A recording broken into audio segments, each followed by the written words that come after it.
नाव काय तुमचं?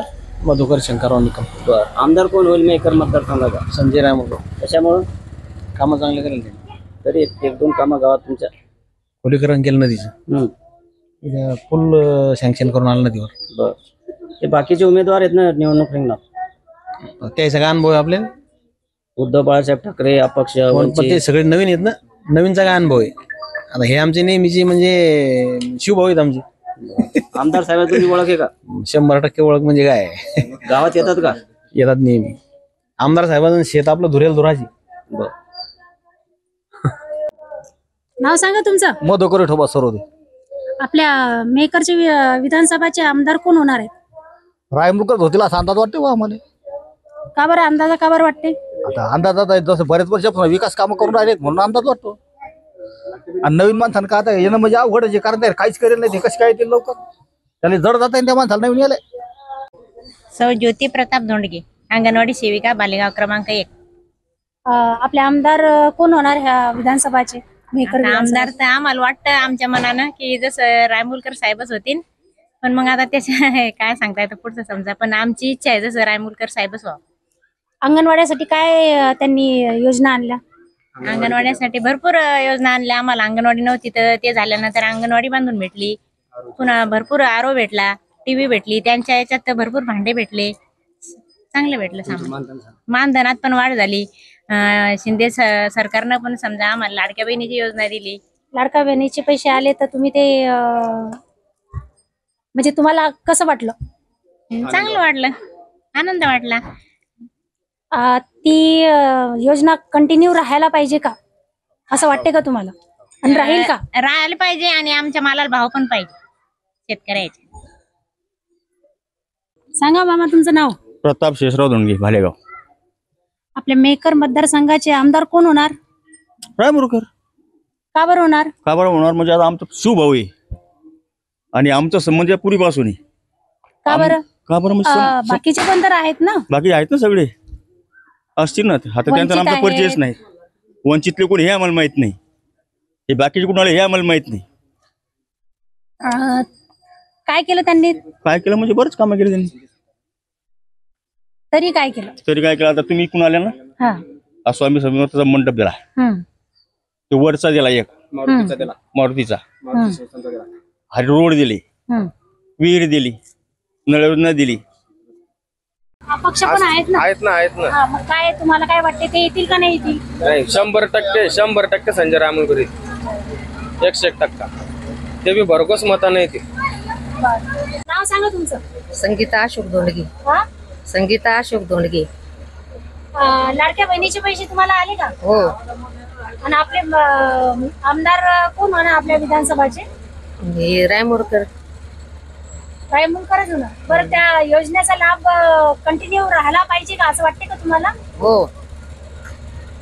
तुमचं नाव सांगा. आकाश अशोक धोंडगे. आपल्या मेकर विधानसभाचे आमदार कोण होणार? संजय रायमुळकर. का बरं होणार? का बरं, त्यांचे कामं चांगले, विकास कामं करतात. काय कामं केली त्यांनी?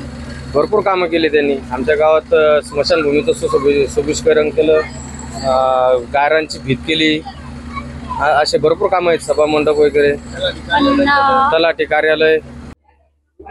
तुमचं नाव सांगा. उज्ज्वला विजय निकम. आपल्या मेकरच्या विधानसभाचे आमदार कोण होणार? संजय रायमुळकर. आम्हाला खात्री आहे. कशाची खात्री आहे तुम्हाला? कशी खात्री? आमच्या कारण त्यांनी भरपूर कामं केलेली आमच्या गावासाठी. म्हणून काय काय विकास केला त्यांनी? त्यांनी विकास केला. यंदा पाईपलाईन आणली आमच्या गावात पिण्याच्या पाण्यासाठी, फिल्टर बसवलं, भरपूर कामं केली त्यांनी. सडक रोडचं काम झालं आमच्या इथं. आणि लाडक्या योजनेचं? हो, पैसे भेटले आम्हाला. पैसे मिळाले? हो. किती मिळाले? 7,500. ह्या दिवाळीत आले का तुम्हाला? हो, आले. आता तो लाडक्या बहिणीची जी योजना आहे ही कंटिन्यू राहिली पाहिजे का? हो. आणि राहील असं वाटते का? वाटतं. नाव सांगा. अशोक श्रीराम धोंडगे. आपल्या मेकर मतदारसंघाचे विधानसभाचे आमदार कोण होणार? संजय रायमुळकर. का बरं? का होणार? त्याचं कारण म्हणजे त्यांनी बराच विकास केलेला आहे. आम्हाला नदीच्या पलीकडे जाण्या येण्याचा पूल मंजूर केला. आम्हाला एवढी तकलीफ होती जाण्या येण्याची, तो मंजूर केला. आणि गावचा विकास केला. स्मशानभूमीत ते टाकी बांधायला लावली पाण्याची, इकडे एक तलाठी कार्यालय झालं, अशी बरेच विकासाची कामं ते करायला लागले. बाकी पण तो उमेदवार आहेत ना. बाकी आहे, पण आता यांच्याकडूनच आम्हाला जे पाहिजे ती अपेक्षा यांच्याकडून आहेच ना. हेच येतील हे तुम्हाला गॅरंटी आहे का? 101%. माझं नाव भास्कर नारायण निकम. मेकर विधानसभाचे आमदार कोण होणार? डॉक्टर संजयजी रायमुरकर साहेब. का बरं होणार? त्यांच्या कामाचा विकास कामाचा जर आराखडा पाहिला तर आमच्या गावात जवळपास 5-5.5 कोटीची कामं त्यांनी आतापर्यंत दिले 2.5 वर्षात.